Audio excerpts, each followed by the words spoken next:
Howdy, John. This morning, my child made a proclamation. He said, there are non-living things made of living things. And I look up from my phone and I'm like, what? Okay, please tell me more about that. He said, like our bodies. And I said, no, that's a living thing made of non-living things. And he was like, yeah, that's what I meant. But then I did start thinking a bunch about whether there are non-living things made out of living things. And I told him that maybe, like, family was one of those things. So, like, there's a bunch of living things, but is the family a living thing, or is it just like an idea in our heads? He was like, oh, okay. And I said, what about language? Like, language, is that a non-living thing made out of living things? Like, it isn't anywhere outside of us, except I guess when it's written down. And I was like, but is it non-living? Are there ways in which it is living? And he was like, sure, Dad. And he went back to playing with his Hot Wheels. So you are definitely a living thing.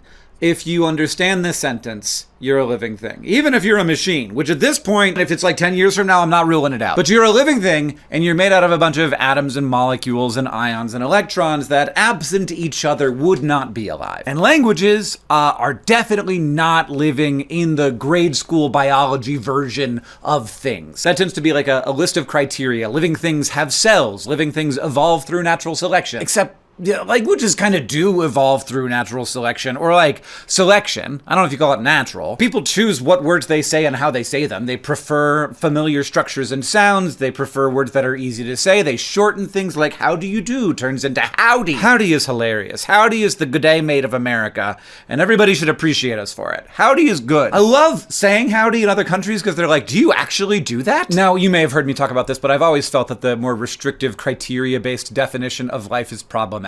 Like, it can seem like those criteria exist just to make sure that nothing that doesn't seem alive to us gets included in the definition of alive. And if that's what you're doing, if something like comes along that's like kind of maybe alive, you're just like, no, let's make sure that we put another thing on the criteria list and make sure that that's not included. That seems like a definition that can't be as useful as it otherwise could be. Like, if it can only preserve our perspective and never give us a new perspective, I think that's a failure of a definition. But I digress. The ability to evolve is one of the criteria, and I like that one. Here's the grade school list, by the way, and here's how I kind of feel like languages fit into it. Languages are definitely self-sustaining, and you might say, well, but not without the people that they are sustained inside of. And like, yeah, but that's like saying that life isn't self-sustaining without, like, the earth to sustain it. The environment of a language is a human, or I think more properly, it's a group of humans. Like, people don't have languages if they don't have other people to talk to. And depending on how you think about it, languages might even respond to stimuli, which is like my big criteria for life personally. I always say life wants. And of course, I'm being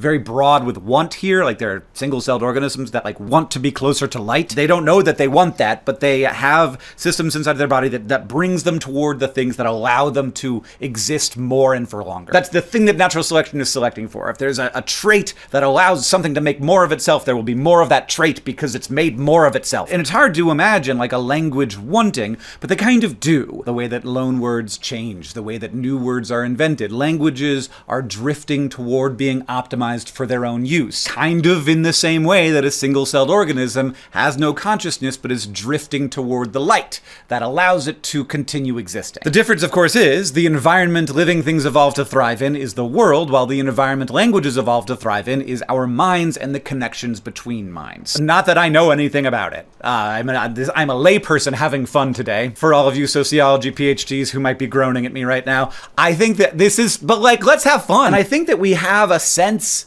of this, like this vibe of a living social technology, because we talk about keeping a language alive or languages that have gone extinct. And when you look hard at it, I think it becomes somewhat obvious that a language that we still have like written examples of, but we can't translate, that's like different from a language as it exists now. It's like the bones of the language lying dead in stone, like a literal fossil.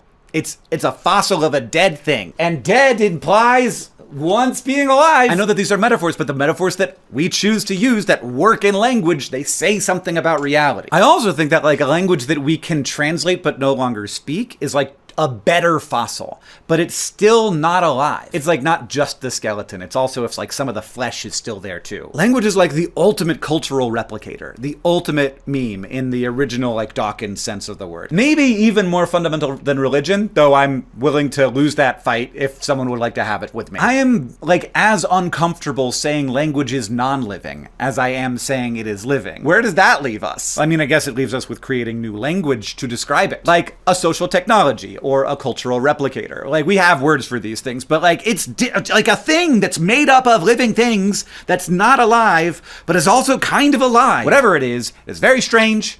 It's probably one of the weirdest things that has ever happened. And I'm doing it right now. Howdy.